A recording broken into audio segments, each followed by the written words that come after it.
Hey, everybody, and welcome to another edition of the Rising Tide Leadership Podcast, where we simplify the complexities of your leadership journey. My name is Mo, and today I'll be sitting in the host chair because I have a very special guest on, Mr. Casey Johnson, a leader whose journey blends elite military service with top-tier business acumen.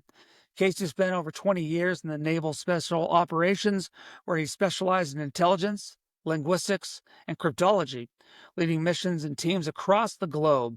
Since transitioning into the tech and defense innovation space, he's held an executive leadership role at many companies like Palantir, Snowflake, and now Certus Corp, where he serves as the SVP of Strategic Execution and Growth. He's also advised the Office of the Secretary of Defense through the Defense Digital Service and continues to mentor startups and leaders across both public and private sectors. Today, we're diving into leadership lessons that he's learned through it all. Casey, welcome to the show. Thanks, Mo. Thanks for having me.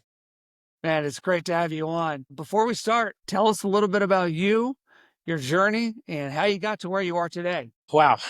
Interesting ride. So I joined the Navy in 1990. I actually joined, as we were just talking about, doing Morse code and cryptology. So I started down that road, went to an Army base, excuse me. So started my career at an Army base, worked in naval intelligence and cryptology, working with the Navy SEAL teams in the late 90s, worked overseas. And my last unit was in Special Operations Command out of Washington, D.C. And really that organization was a startup from another organization. So it started to give me a little bit of a startup bug and starting an organization from the ground up and being able to grow that organization. The organization continues to thrive. After I retired out of Special Operations Command, again, I went to a large company, realized it wasn't my cup of tea, and started with a company called Prescient Analytics, which was providing field support representatives to Palantir.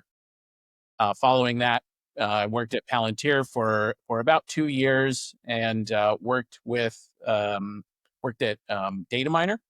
Following that, continued about every 2 to 3 years, I would go and work at a new organization. My time at Defense Digital Service in the Pentagon was exceptional because it gave me an opportunity to continue to serve and continue to help the warfighter where they needed, and also to collaborate with not only the users, but also some of the great folks across U.S. Digital Service and Defense Digital Service who came from industry into serve and help deliver best-in-class technology to the warfighter. And following that, a couple of startups. I've been, for over the last 5 years, been working at very small startups, helping them grow and get really into their niche and find out what they want to, address and solve for the warfighter. One of the most monumental events in my career was becoming a chief petty officer in 2002. Really, it stressed the importance of putting sailors first. And that continued through my time working in Special Operations Command. And even today in working in the startup world, it is about the warfighter. It is about delivering capabilities, and how do we do that in the best way possible. Since we are on a leadership podcast, I've been really fortunate and blessed to work with some of the best leaders across the globe that we've had, working with General McChrystal, Admiral McRaven, Captain Dave Bandura, and Colonel Ed DeSantis, Colonel Brian Kirk, who is a very good friend of mine, and he and I have had incredible journeys together. He recently retired out of University of North Georgia, running the ROTC program there. Commander James Dudley, Dave Colden, my sergeant major, who really shaped my future for the next 15 years, and many others. So I could go on and continue to name folks, but we only have so much time on this podcast. But yeah, it's been an incredible journey, one that I didn't, when I grew up in pretty modest upbringing, very modest upbringing, not a lot of money. I was really raised to respect hard work. And if you want to get somewhere in life, you have to work for it and be grateful and blessed for it. Casey, I would love to hear, and so would my audience, a little bit more about your time with the Navy. How did leading in high stakes, mission critical environments shape your view of responsibility and trust? Well, so to begin, Within the tech and startup space, there are a lot of similarities in special operations and within the Navy. I've deployed on 22 ships when I was in the Navy. So I was out deployed across the globe, one part of the globe, the Mediterranean and the Arabian Gulf. But really, as everyone says in the military, every plan survives first contact. You can plan for every situation that you expect, but there are always going to be things that you do not expect. And so part of what I learned in the military is to be able to be agile and be able to be flexible when those challenges arise. The same thing happens in the startup life. You can plan your raise, you can plan your sale, you can plan everything in order to grow your company, but a lot of things are not at your beck and call. You don't control the purse strings, you don't control the budget cycle, you don't control those kinds of things. And so you have to be able to be agile and flexible. One example, when I was in Special Operations Command, we had a key operation going on, and one of the key personnel, they had to be on site in order to conduct this mission. And their healthcare or their childcare had actually, their babysitter had gotten sick. And so, as the troop sergeant major, I had to go over to the house and provide childcare for that person, not an expert, and be able to watch their kids while they were doing things that are important to our nation's security. So you always have to be flexible, and that was the great thing about that organization. But also being cognizant of when you have to be flexible and support each other.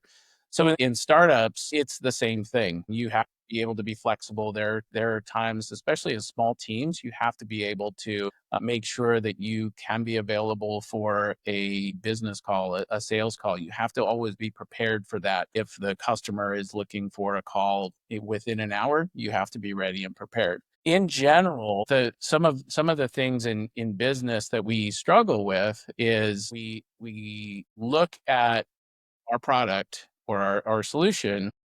And this has happened everywhere from when I was at Prescient to Palantir to all the way through when I was at the Pentagon. Is you have to focus on what the users care about. And so, from a leadership perspective, you have to dive deep and ensure that you're meeting those criteria in order to deliver the capabilities for the user. A lot of times, organizations, companies believe that they have got the perfect solution because they thought about it in a vacuum and they have said, this is what the warfighter needs. This is what I'm going to change the world with. And you have to actually make sure that you understand what they care about. Because if you don't, whether you're selling to Walmart and you have a product, or if you're selling to the Department of Defense and you have a software solution, you have to ensure that you know what they care about and what is going to actually help them meet their mission requirements. So Walmart, a perfect example is they want to make money off of your product. I mean, that's retail, right? So Right. that one, warfighters are not driven by a return on investment by dollars and cents. It's about being able to accomplish their mission requirements. And so there are so many similarities in the civilian life with what I experienced in the military. The nuances are a little bit different because the return on investment sometimes is significantly different. You deal with so many different people in leadership, you have to be able to adapt. So, Casey, how do you adapt your leadership style depending on the environment, whether it was in uniform or now in the business world? A lot of similarities, but one thing that I learned in the military, specifically around leadership styles, is recognizing individuality and being able to lead each person in a very different manner. You can try and force feed your own style to every person that you have in your company. And at the end of the day, everybody learns differently, loves to be led differently. Nick Saban and big college coaches, they recognize these things. They recognize the importance of being able to adjust their teaching style, their mentoring style, their leadership style, motivating them by understanding what each individual cares about. Some people are driven by money. Some people are driven by just being a part of a team. Some people are driven by, what is the next thing that this is going to teach me in order to make me better in the future. And so being able to make sure that from a leadership perspective, you understand the motivations of each of your teammates And this goes for the people who are senior in your company and those who are just joining the company. It could be their first company, but you really have to spend time getting to know the person and what motivates them in order to make sure that that you can accomplish the company's goals, really. You've worked in data-rich environments, Palantir, Snowflake, Certiscore. How do you keep teams focused when there's too much information, when there's a lot of white noise, when there's a lot of things coming at them? Yeah. I was actually talking to my executive coach a couple of months ago, and she's starting her own larger coaching program. And she had told me there's this concept that I'm using is a nudge word. So I have started that. My nudge word is focus. So whenever I start to get distracted, focus is my nudge word. And so you will always be inundated with tons of information. You will always be inundated with new capabilities and new things that are happening in data, in technology, et cetera. We are moving so fast in this world that it is impossible to actually stay abreast of everything. And so you really have to maintain focus in not only what are you wanting to deliver, but also what does your customer expect. Um, Over the last, I mean, I've been doing this for 35 years. Now I've just dated myself, but I also did that opening when I said I joined in 1990. But at Service Core, for example, so we're a very data centric company, and everyone in the company either in the government or has worked in technology or defense industrial based companies. So we understand the problems that we're facing from data silos, proprietary data formats, et cetera. And that actually has a direct correlation to how the business is run. Is we focus on the delivery of the capabilities that we are expected to deliver on. Give me access to the right information so that the warfighter can make their own decisions. There's a lot of things going on with ChatGPT, with Claude, you name all of the really the AI engines that are getting pushed out. You really, if you maintain that focus within your organization and don't get distracted, with AI, there's a lot of challenges with it. It showed up so rapidly that everyone wanted to use ChatGPT. It was revolutionary, and you had the people who are super happy about it, and then those who were saying, okay, the T1000 is 50 years away, right, or even less.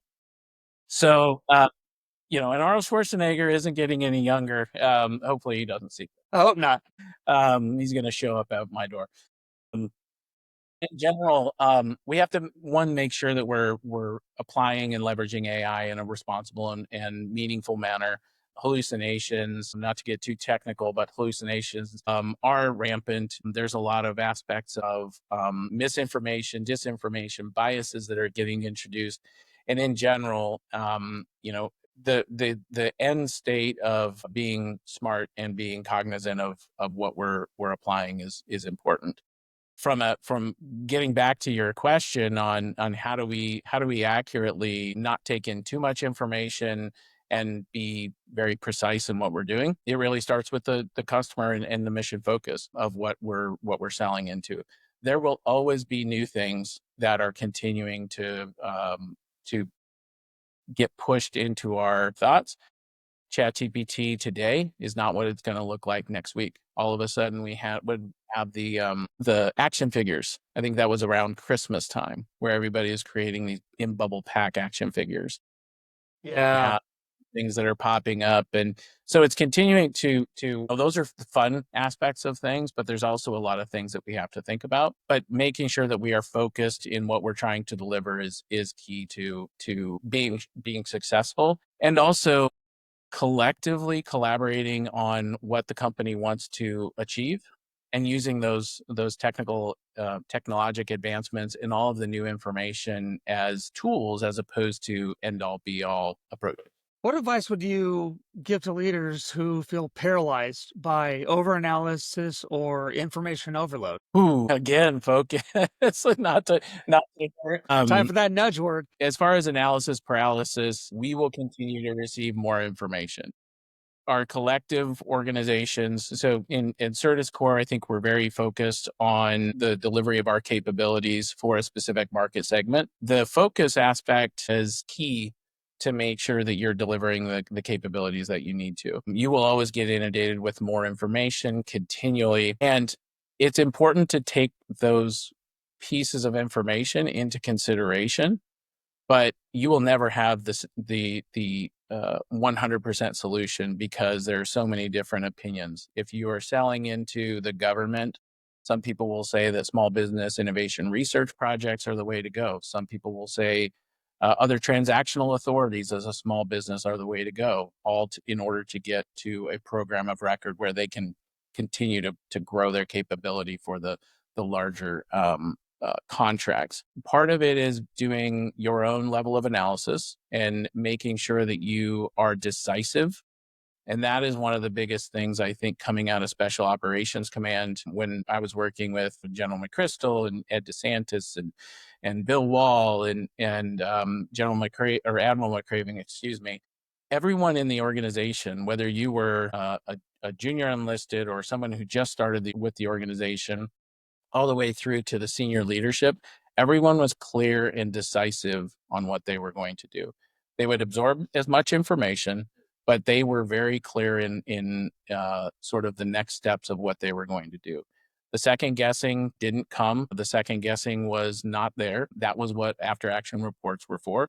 And the same thing I think applies to being in the civilian space in the private sector, is that senior leaders in an organization, in a company, need to be decisive, calculating, but take the information that they have and realize that if we made the wrong decision, we can do a postmortem and make a determination on, did we make the right choice? And if you did, then try and leverage that and use that to your advantage to double down on the next steps. So being decisive is important. As SVP of Strategic Execution at Certus Corps, what does effective leadership look like when you're trying to drive growth and innovation? Well, I guess I'll start with there's three key areas that I like to focus on as far as leadership is concerned. One is empowerment. As a SVP, I have done this for a couple of years, and at every other company that I've been at, there have been very decisive hirings of myself and some of the other team members.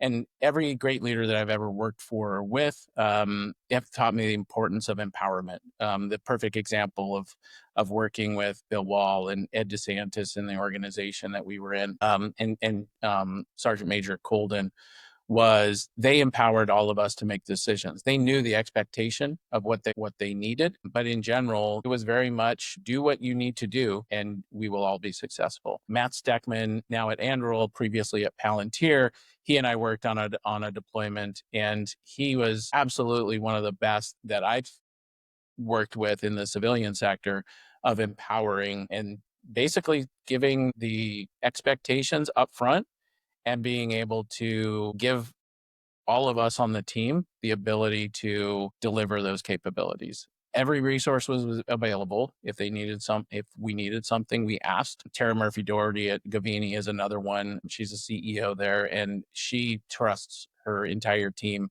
wholeheartedly. And we went through COVID together. That was a difficult time, but in general, she had set expectations and we executed. The second key component of leadership is trust. And that goes hand in hand with empowerment. So I can name drop all day long, but one of the best I've worked for him twice, is Pat Ryan, now representative in the New York District 18. Yeah. He and I were at Miner together, and he and I were at Prescient Analytics together. We would regularly, at Prescient, we were looking to grow a startup. I think the first cohort was 14 or 15 people. And when we were at Data he was looking for somebody to grow his DoD footprint. And so he came to me and asked if I would be interested. And we built a go-to-market and client engagement strategy. He would review it, but he trusted me to develop and build the go-to-market strategy with some input, obviously, because he has a really good idea of the strategic output, right? and what the expectations are. But we would bounce back and forth, hiring plans and where do we really need to grow. And he is just a fantastic leader. He trusts his team members to execute, and we worked tirelessly, and we grew the deployment exponentially. We hired a fantastic team, and every single one of them continued to help Dataminr grow into the great company that it is today. The third pillar, in my opinion, and a lot of people don't like to talk about this, but it's failure. If you not know what failure looks like, it's going to be a hard pill to swallow when you get to that point. On a personal note, my son plays baseball. He plays hockey. He's a goalie in hockey. He plays catcher. And in baseball, he's an incredible player. He's a multi-year all-star. He's only 12, but baseball teaches us a lot about failure. And it has opened my eyes to the similarities to life in general. So I did a bunch of research in advance of this podcast, but all-time batting average for the Major League Baseball is 366. So, and that's Ty Cobb over the period of his career. And currently Aaron Judge is sitting at 0.372, right? So he's got a pretty good average, and as a Royal fan, mentioning a Yankee during this doesn't make me very happy, but I digress. So the greatest batting average of all time, Ty Cobb, fantastic player, was 366. That means that he is hitting 36% of the balls that are thrown at him. So he gets, every 2.73 at bats. As you can tell, I've done a little bit of research on baseball. That shows that there is a lot of failure. There are a lot of strikeouts. There are a lot of times where you do not get a hit in life, and that in baseball, and that directly applies to life. When you start looking at sales in particular, sales wins are, for most salespeople, are around but 20 to 30%. So it's a very close number to what baseball is. So it's no surprise that a lot of people in sports go into sales and build their own businesses and things like that. But really, failure, I think, is an important aspect of it. I like to see people fail in a way that it helps, as long as they learn something out of it, and it really does help them grow. One story from myself, I was in the Navy. I don't know if it's considered failure or if it's just some getting put in my place, but I tend to joke around a little bit. I've always been that way. And that's been my upbringing, and I enjoy it. I like to lighten the mood a little bit. But one thing from a leadership perspective is, one chief told me one time, sometimes you don't have to say anything. And I think a key aspect and I kind of sat there after I made a joke, and I was like, well, that was mean. And so I said, okay. And it stuck to me. And that was when I was a second class petty officer. So that was a good 20 years ago, but it's an event that obviously was important to me in realizing that, whether it's failure or whether it's getting put in your place, I think the sort of the fourth aspect of good leadership is listening. And sometimes you don't have to say anything and just listen. And that has continued over my last 20 years of the most important thing, I think, and not that I left it as a fourth pillar, but it's something that you have to actually keep as one of your foundations of good leadership, is listening. And that's not hearing, that's actually listening. When people in the military have things that are going on in their lives, and being cognizant of that and recognizing those things and listening to them, and just lending an ear, and making sure that you're paying attention. So empowerment, trust, failure, listening. When you're building teams, whether it's special ops or startups, what qualities do you look for in emerging leaders? That is a great question. Well, along the same line of listening, I mean, there's so many aspects. Some of the things that I've been that my other leaders have really trained me and mentored me and everything like that. I think the first one obviously is listening, and it's an understanding, from an EQ perspective, what are the things that, from a personality, what are the things that you care about, being able to be there for your teammates in a company and special operations command.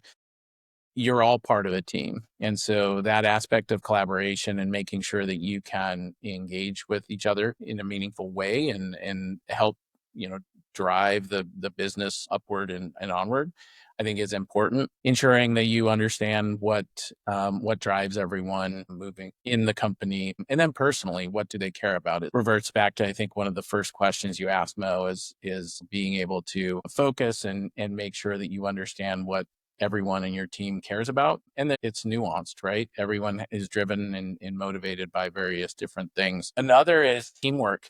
In a startup, we're a small team at CertusCore. Most of the companies, especially if you're a true startup between 1 to 50 people, you have to inherently believe in each other and realize that you are not alone. You can't do it alone. You can't build sales at CertusCore on your own without marketing. Kate Heath, our SVP of marketing and communications, her and I meet weekly to talk about, okay, are we going after the right things? How do we need to change our marketing? And then obviously we meet regularly with the rest of the team and making sure that if you need help, you have to be able to ask for it. So with future leaders, that's what I look for. It's really important that you also do not have an ego. People have said this time and time again: don't have an ego in business. You're not going to last very long, or you're going to be put in, and you're going to work, it's sort of like Milton from Office Space, or put him down with things like that. But in general, it is important to make sure that you don't come in, thinking that you're better than everyone else. You don't come in thinking that you're superior to everyone, regardless of whether or not you are the CEO or you're the person who got hired yesterday. Another example of something like this, I was in Rota, Spain, and I was a young, I think I was 19 or 20.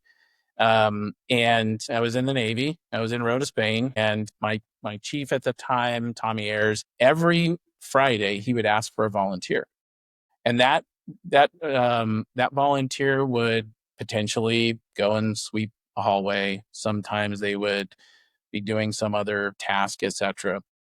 I was always the one volunteering. I was always looking for an opportunity to help, to be part of the team, to give my all to the command and everything like that. One Friday, and he did this to potentially motivate some of these others. Again, other people are driven by other motivations. I wanted to ascend. I wanted to have more responsibility in the Navy. And so again, Right. a Friday, I raised my hand and he's like, okay, Casey, go home. And you would have thought, I don't know, it was incredible. Everybody's faces were just going, wait, why does he get to go home? He goes, you got the day off, go home. And what he was trying to instill was and Tommy would also, he would sweep, he would clean and all these other things.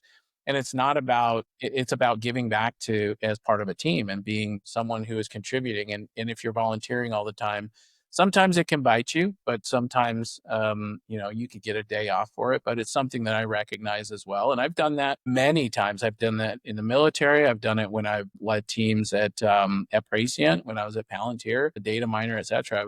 If we're doing well and we don't have many tasks, hey, it's summertime, give me a volunteer. And I would let somebody go home. It really shows, you understand what motivates people, but also just contributions to the team as well. You've had a lot of voices in your life. You've dropped some really important names, people that are well known. How can seasoned leaders better mentor junior staff that have high potential in letting them spread their wings and not micromanaging? What's the advice that you would give to those senior leaders? Going back to the trust, I mean, back here, there's quite a few books up here written by some of them that, there's Lone Survivor, Team of Teams, No Easy Day. And the Steve Jobs book in general. At the end of the day, one is reading, getting an aspect in hearing of what other people go through in companies and organizations, I think is important. You're not going to be exposed to every situation in CertusCore, a less than 10-person company in that aspect. At Prescient, I was not exposed to every single situation, even at Palantir and Snowflake. And part of it is really just informing yourself, watching podcasts, listening to podcasts and audiobooks and reading and seeing what other people go through. Another is getting involved in your community.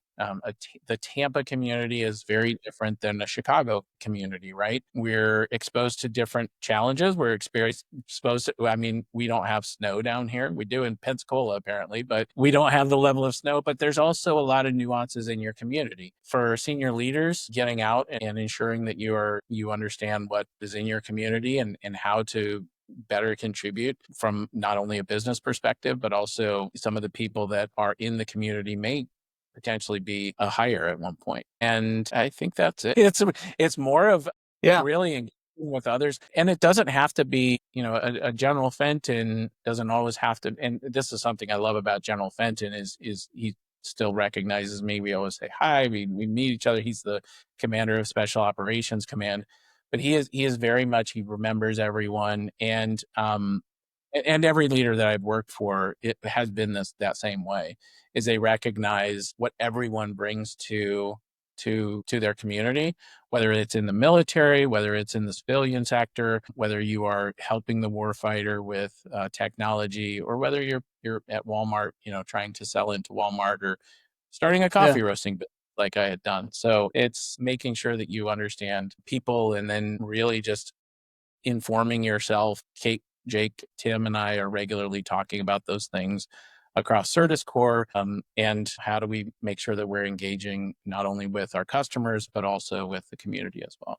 How do you create a culture where people feel safe enough to challenge ideas and speak the truth, even when it's uncomfortable? Well, this is what technology companies face selling into the government. The status quo, unfortunately, doesn't work. So I think the best example is when I was at Defense Digital Service. So at Defense Digital Service, they call us the team of SWAT, or SWAT team of nerds. And there's Star Wars stuff everywhere. I think I've got a couple of things still here, but we literally were a SWAT team of nerds, and we wore that badge as honor, 100%. Most of us had been working either in tech, in the government, or both. And we knew that sometimes those hard conversations had to be said. And that is all about conviction and being cognizant of belief that you're either your product or knowing that you are right. I was at Palantir when they sued the Army for the defense or distributed common ground system Army system. I was not on the Army team, but I saw it firsthand. And we, in general, I thought that we had a very good product. And, sometimes you have to be resolute. The warfighter deserves better in the civilian space as well. If you're building a product and you know it is superior to what the customer has, then making sure that you build that product in the best way possible. And also having the right opinion or having the right capability sometimes is an unpopular aspect of driving change. You are going to ruffle feathers if you try and make change. And that's a good thing. That's how we get to delivering capabilities, but also that's how businesses thrive. Every company that I've been at has never shied away from everyone saying, "We want your opinion." Gavini was the same way. Tara was exactly the same way, where she would say, "Okay, where's our product? Does it meet the requirements, etc." And sometimes it's unpopular, but if you're resolute in delivering those capabilities, then everything will be positive. What advice would you give to a new leader who's just starting out, or maybe a leader who is moving from one space to another and now has more information, more responsibility, more people that are looking to them, whether they're in the military, government, tech? What do they need to do? One, be resolute. Have great conviction in your product. In whatever you are doing, have fantastic conviction to that. I consult for a company called Allref. One thing that Sam and Arthur do very well is they deliver a fantastic product, but also they're definitive on where they're going. I think senior leaders in companies who are starting or they're growing a business, they have to define their vision and their mission. That provides everyone in the company with a direction and something to really gravitate toward. It can be difficult if you don't have that. It's something that as you are doing your own internal view of what the company stands for and what they do, make sure that the vision and mission are clear, defined, and everyone understands it. because then you have not only your conviction, but you have the rest of the team coming along for the ride. And I think that in itself is incredibly important. Listen to your teammates. If you hire people for a reason, use them, leverage them, and make sure that at the end of the day, the team members definitely should have a say. At the end of the day, the C-suite would and probably makes most of the decisions, right? But you want to get the input from the rest of the teammates as well. And above everything else, have fun. We are not here for very long, and I Yeah. hate to bring in, mortality and all those other things, but I spent 20 years in the military. I'm now 15 years out, so I've been doing this in tech for almost as long as I was in the military. Wow. Every single place that I've been, in both in the military, I'm grateful. I'm blessed to have the people that I've served alongside. I'm blessed that I have the opportunity to continue that journey in the defense industrial base and help the warfighter. But I also have a lot of fun doing it. It has been a blast to work with, the Pats of the world and the Taras and the Jake and the Kates and Tim and everybody at Certus Core. It is a lot of fun. That's why I do startups almost exclusively, because watching a company not only grow, but also watching a user see your product and say, "Oh my gosh, you uncovered this, you uncovered this, you were able to do this for me," is incredibly rewarding, more for them, seeing their eyes light up. And at the end of the day, that is the most important thing. But I'm also a father, and everything that I am instilling in my son is directly related to everything that I do in business. And I think that in general is the most important reason that I've been put here, is to raise him to be a contributing factor or a contributing member of society. And really just seeing how his mom and dad work so hard. My wife, she works also in the defense industrial base, and making sure that he sees the important things that we're all doing, and accountability and all of those fun things. Really, at the end of the day, my mantra directly relates to me as a father of hard work, discipline, trust, and accountability. Sign me up, coach. Put me in. Casey, where can my audience connect with you? You can connect with me through either LinkedIn, Casey Johnson, search for Casey Johnson Certus Core, or also Casey at certuscore.com. I also have my own consulting company, CCJ Consulting 727 at gmail.com. I appreciate all of the insight. I feel like you and I have known each other forever. Hard work, discipline, giving people empowering situations. To my audience, don't forget to like, subscribe, and share. And sign up for our monthly newsletter. It's free, give you the good stuff. Until next time, don't forget to lead with conviction. Casey, thanks so much. Thanks, Bo. Appreciate the time. Thanks for having me on. This was All great. right. Yes, sir.